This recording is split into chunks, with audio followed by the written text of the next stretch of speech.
Le groupe scolaire Nouvel Horizon. Mesdames et messieurs, membres du jury, chers auditoires, je suis Isra, élève de 3e année du cycle collégial.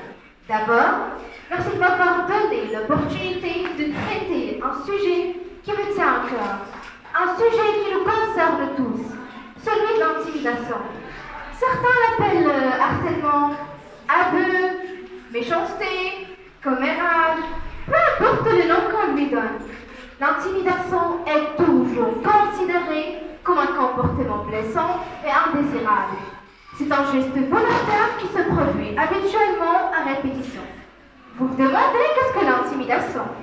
Bon, sachez mesdames et messieurs qu'une personne fait de l'intimidation lorsqu'elle utilise son pouvoir pour faire mal ou peur à une autre, pour l'exclure ou l'insulter.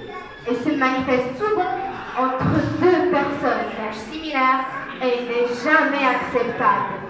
L'intimidation, ça peut être très difficile à vivre. Elle peut toucher n'importe qui à n'importe quel moment.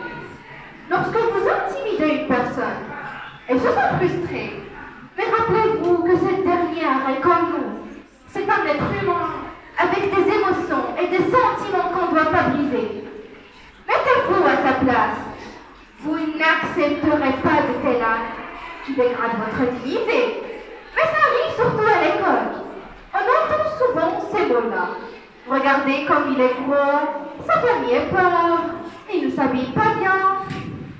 Sachez, mesdames et messieurs, qu'il y a de l'intimidation pour de nombreuses raisons, telles que la recherche du pouvoir et du contrôle sur les autres.